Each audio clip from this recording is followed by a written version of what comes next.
تو خدا کی قسم بندہ نتیجے پہ پہنچے گا کہ اس رسالے کو امام بخاری نے دیکھا تک نہیں تھا، اس کو امام بخاری کی ہوا نہیں لگی.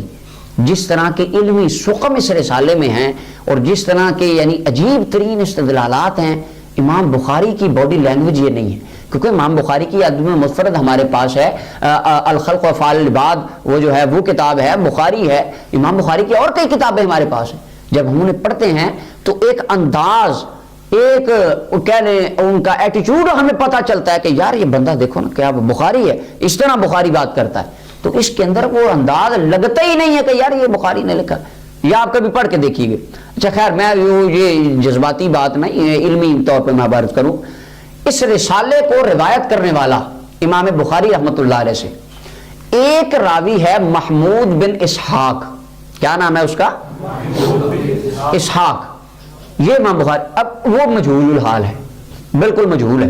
اور خوارج ہمارے دوست وہ شور کرتے ہیں کہ جو مجہول الحال راوی آ جائے تو وہ اس کی سند باطل ہوتی ہے، ضعیف مردود ہوتی ہے، وہ نہیں مانی جاتی. اب محمود بن اسحاق کون تھا؟ نام تو اس کا پتہ جی، محمود بن اسحاق. وہ کہاں کا رہنے والا تھا؟ کس سن میں امام بخاری کے پاس آیا؟ کب اس نے امام بخاری سے یہ رسالہ سنا؟ کتنی ہجری میں اس کا وصال ہوا؟ کس علاقے میں وہ فوت ہوا؟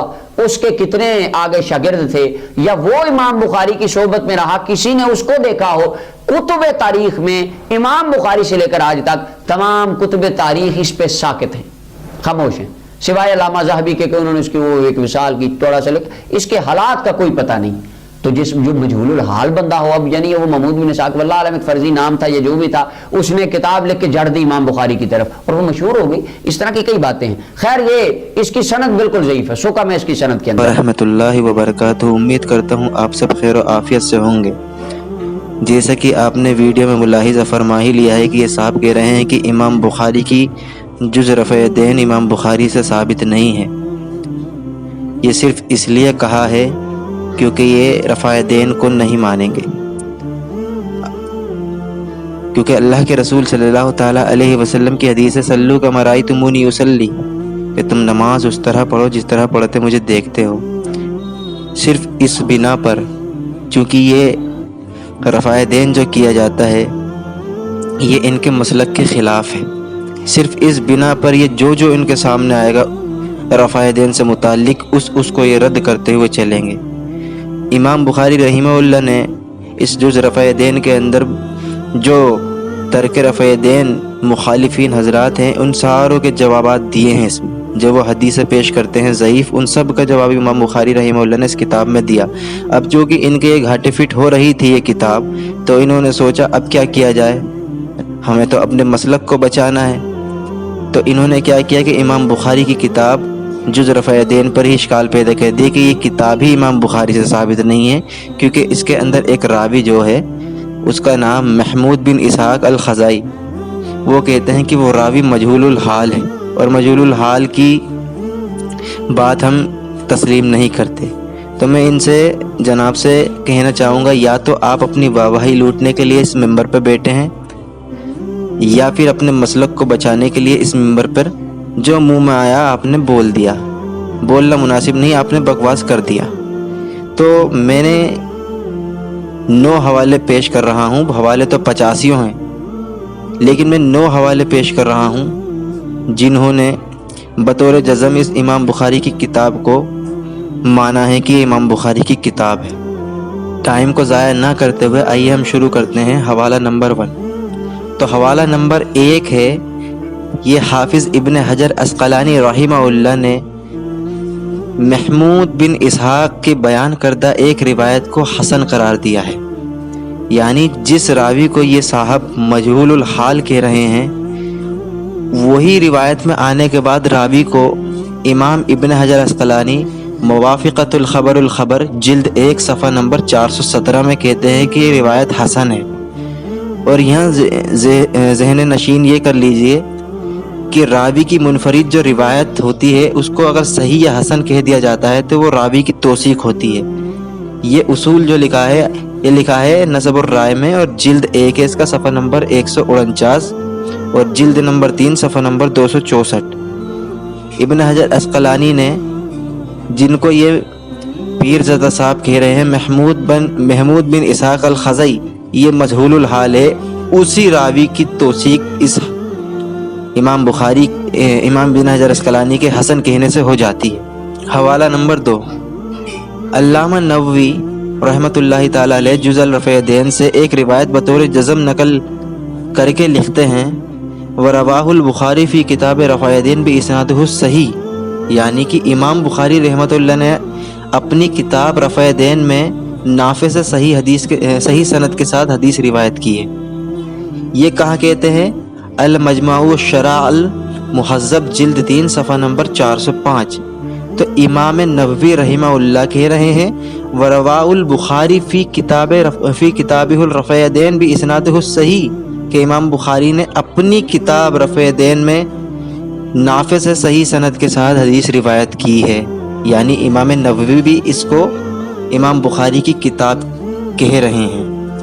حوالہ نمبر 3، امام ابن ملقن رحمۃ اللہ تعالی علیہ نے جز رفع دین سے ایک روایت بطور جزم نقل کر کے لکھتے ہیں رواہ البخاری ایضا فی کتاب رفع دین باسنادہ الصحیح، یعنی کہ امام بخاری رحمۃ اللہ علیہ نے اس اپنی کتاب رفع دین میں بھی صحیح سند کے ساتھ روایت کیا ہے۔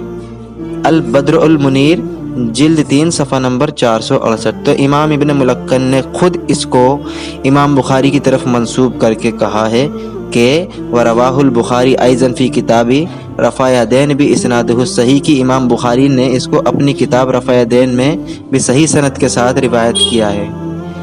حوالہ نمبر 4، امام ذیلی حنفی رحمہ اللہ نے جز رفع دین سے بطور جزم روایت نقل کر کے لکھتے ہیں وَذِكْرُ البخاری الاول معلقا فی کتاب المفرد فی رفع دین، یعنی کہ امام بخاری رحمۃ اللہ علیہ نے پہلے معلقاً اپنی کتاب رفع دین میں مفرد ذکر کیا ہے۔ یہ کہاں کہتے ہیں؟ النصب الرایہ جلد 1 صفحہ نمبر 390، 393 اور 395۔ یعنی امام ذیلی حنفی، جو حنفی وہ خود کہہ رہے ہیں کہ یہ امام بخاری کی کتاب ہے، پہلی بات۔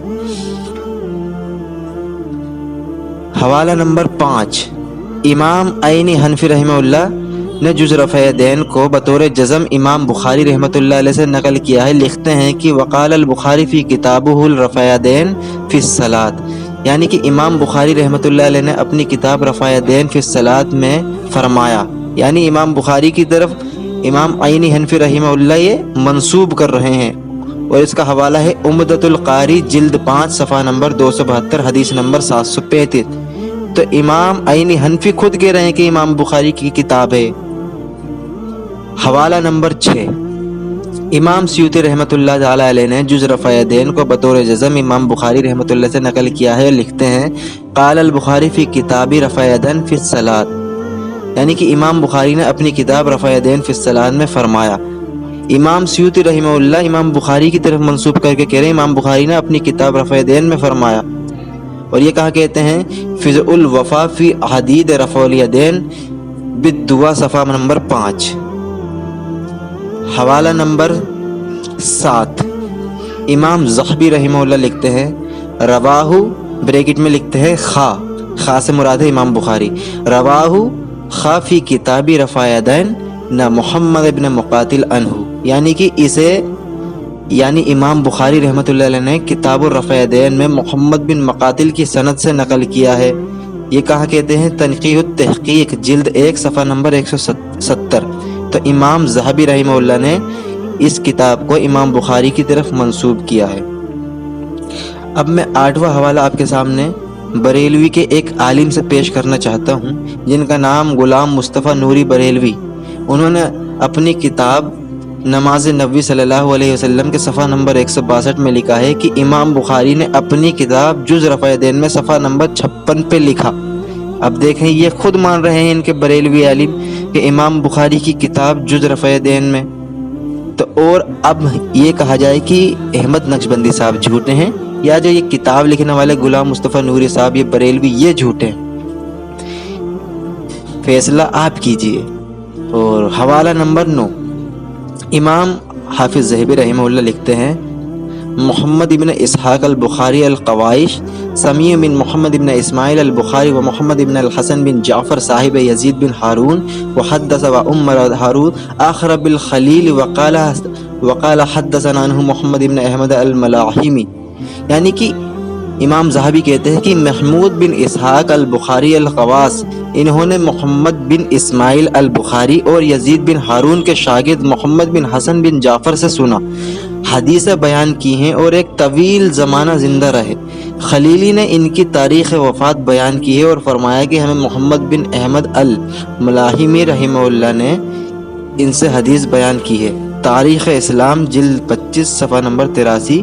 تو امام ذہبی رحمہ اللہ نے محمود بن اسحاق کو، جس کو یہ مجہول الحال کہہ رہے ہیں، اس کو امام بخاری کے شاگردوں میں گنا ہے. اب آپ فیصلہ کر لیجئے کہ ہم نے 9 حوالے پیش کر دیے کہ امام بخاری کی یہ جز رفع دین امام بخاری سے ثابت ہے اور وہ امام بخاری کی کتاب ہے. اب ہم ان سب حضرات کی مانیں یا ان پیر زدہ جو کہ ابھی نئے مارکیٹ میں لانچ ہوئے ہیں، یا ان کی مانیں؟ فیصلہ آپ کے ہاتھ میں. اصل بات یہ ہے اگر یہ امام بخاری سے ثابت بھی ہو جاتی بقول ان کے، تو یہ تب بھی رفع دین نہیں کرتے. کیوں؟ کیونکہ جب بخاری مسلم کی روایتوں کو آنے کے بعد یہ بخاری مسلم پر عمل نہیں کرتے جن میں رفع دین بالکل کھلے الفاظ میں ثابت ہے، تو آپ ان کتابوں کو تو چھوڑ ہی دیجئے. بس اللہ سے دعا ہے کہ اللہ تبارک و تعالی ان جیسے فتنوں سے ہمیں بچائے. السلام علیکم ورحمۃ اللہ وبرکاتہ.